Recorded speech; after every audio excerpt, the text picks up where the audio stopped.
The lunchtime rush at Trattoria di Firenze was always chaos disguised as charm. The clinking of wine glasses, the swirl of conversation, the aroma of basil and garlic rising through the air like invisible music. But for Sofia Rossi, it was just another shift. Her black apron was dusted with flour, her ponytail was loose, and her sneakers squeaked against the polished floor as she balanced 3 plates on her arm. To the customers, she was just a waitress, polite, efficient, invisible. To herself, she was a fighter, a dreamer, and, above all, a daughter doing everything she could to keep her mother alive. Sofia's life hadn't gone as planned. Just 3 years earlier, she'd been studying at the University of Rome, majoring in linguistics with dreams of becoming an interpreter for international organizations. But after her father's sudden death and her mother's medical bills piling higher than the rent, she dropped out. Dreams, she realized, didn't pay for chemotherapy. So, she worked at the little Italian restaurant in Manhattan, smiling for tips, swallowing exhaustion, and holding back tears when she checked her phone during breaks, praying for good news from the hospital. It was a great Thursday afternoon when he walked in. Lorenzo Bianchi, billionaire CEO of one of Europe's largest luxury brands, known for his arrogance, charm, and a portfolio that made headlines as often as his scandals. He entered with 2 associates, his Italian suit sculpted like armor, his expression carved from pride. The maitre d' practically bowed as he led him to the best table by the window, overlooking the busy New York street. Everyone in the restaurant seemed to shift, waiters straightened up, the chef peeked out, and even the pianist switched to a smoother tune. Sofia didn't notice at first. She was too busy calming an angry customer whose soup was cold. But fate has a way of pulling the right strings at the wrong time. When she finally turned, she was assigned to serve that table, the billionaire and his entourage. Table 12, her manager whispered, half excited, half nervous.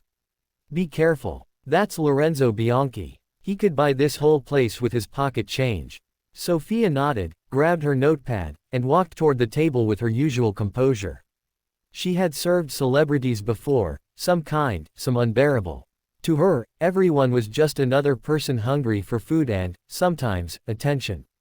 Good afternoon, gentlemen, she said with a warm smile. Welcome to Trattoria di Firenze. May I start you off with something to drink? Lorenzo barely looked up. His cold blue eyes scanned her face for half a second, just long enough to register that she wasn't someone worth remembering. Then he turned to his colleague and muttered something under his breath in Italian. Guarda questa cameriera. Probabilmente non sa nemmeno leggere il menu, figuriamoci parlare italiano. Look at this waitress, she probably can't even read the menu, let alone speak Italian. His companions chuckled softly. Sofia froze for a fraction of a second. The words stung, not because of their meaning, but because they came from her mother's language, the one she loved, the one she sacrificed everything for. She had grown up speaking Italian before English. Her father had taught her Dante before she learned algebra. And now, hearing her native tongue used as a weapon against her felt like a slap. But she smiled. Calmly. Professionally. Would you like me to recommend our best wine, signore? She asked smoothly, in flawless Italian. The table fell silent. Lorenzo's head jerked up. His eyes widened, but only slightly, just enough for Sofia to notice the crack in his confidence. His colleagues exchanged glances, clearly amused.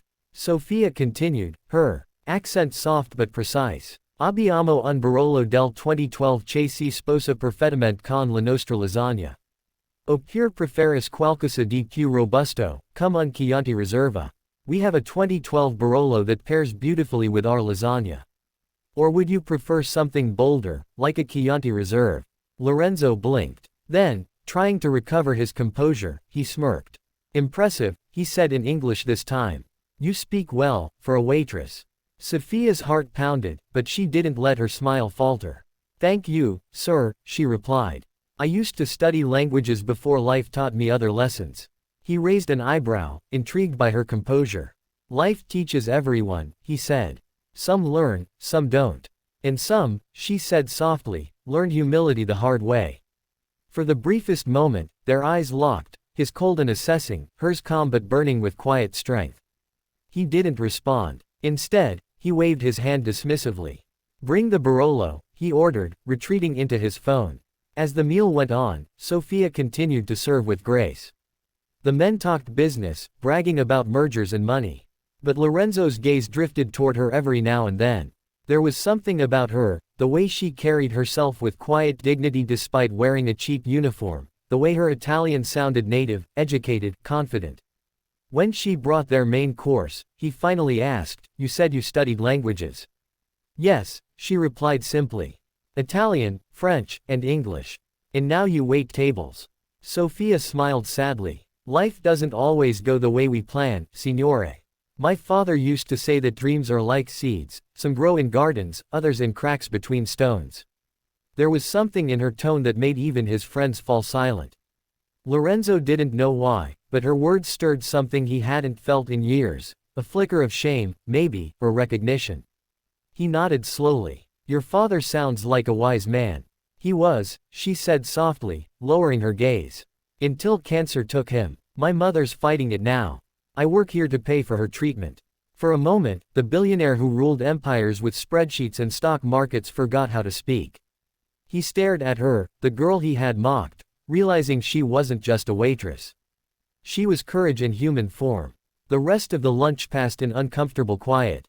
When the bill came, Sophia handed it over politely. Lorenzo pulled out his sleek black card, scribbled something on the receipt, and left without another word. When she picked up the bill, she froze again. He had left a $10,000 tip.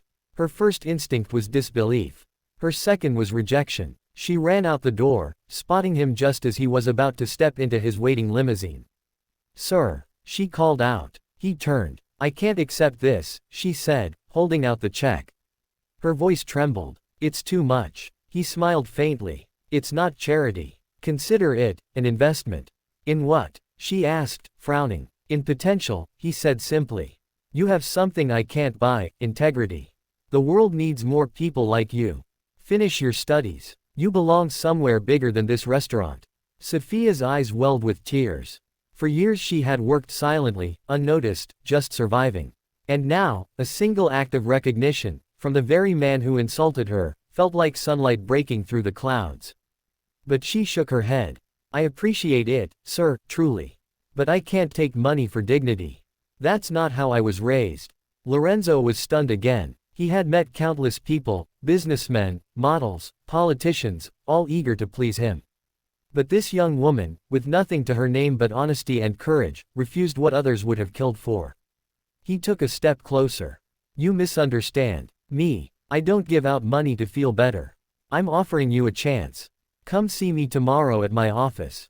If you still refuse, then I won't insist." Sophia hesitated. Something about his tone had changed, less arrogance, more sincerity. She nodded slowly. "All right, Mr. Bianchi. The next morning, she arrived at the towering glass building of Bianchi International. The receptionist looked surprised when Lorenzo himself came down to greet her. He led her through a gleaming hallway into his private office overlooking Central Park. "I did some checking," he said with a half smile. "You graduated top of your class before dropping out. Your professors still talk about you." Sophia blushed. "I didn't think anyone remembered." "They did. And so will I," he said. "I want you to work for me, as a translator. We're expanding to new markets, and I need someone fluent, smart, and honest. You'd start immediately." Sophia was speechless. "Why me?" He looked out the window, his voice quieter now. "Because you reminded me who I used to be. Before money made me forget what respect felt like." Her throat tightened. "Mr. Bianchi, I don't know what to say." "Say yes," he said simply. And she did. Months passed, and Sophia proved to be extraordinary. She worked tirelessly, managing international communications, bridging cultural gaps, and even saving the company from a public scandal when her quick thinking prevented a major misunderstanding with an Italian partner. Lorenzo began to rely on her more and more, not just professionally, but personally. He found himself seeking her advice, listening to her stories, even visiting her mother at the hospital. Slowly, the billionaire's walls began to crumble. For the first time in decades, he laughed sincerely. He donated quietly to the cancer foundation that treated her mother, never telling Sophia it was him. One evening, as they walked out of the office, Lorenzo said softly, "Do you ever wonder why I was so cruel that day?" Sophia looked at him thoughtfully. "I think people hurt others when they're hurting themselves." He exhaled. "My wife died 10 years ago. Cancer too. I buried myself in work and money because it was easier than feeling helpless again." Sophia nodded. "Maybe life crossed our paths so we could both learn again, to believe in people, not pride." He smiled. "Maybe you're right." Her mother eventually recovered, and Sophia completed her degree with Lorenzo's full sponsorship. On her graduation day, he stood quietly in the back of the crowd, clapping with genuine pride. After the ceremony, she approached him with tears in her eyes. "You changed my life," she said. He shook his head. "No, Sophia. You changed mine. You reminded me that humanity is worth more than every dollar I've made." Years later, Trattoria di Firenze still stood on the corner of that Manhattan street, but things had changed. A new sign hung above the door. Trattoria di Firenze, owned by Sofia Rossi and Lorenzo Bianchi Foundation. Inside, young students worked part-time, their tuition funded by scholarships for underprivileged dreamers. Sophia often sat near the window, smiling as she watched them serve tables, not with exhaustion, but with hope. One afternoon, a new customer walked in, a nervous-looking young woman in a worn apron, clearly working her first day. She accidentally dropped a tray, and laughter erupted from a nearby table of wealthy diners. Before Sophia could rise, a familiar voice from behind her spoke up. Lorenzo, older now, his hair touched with gray, stepped forward and said in perfect Italian, "Non ridete.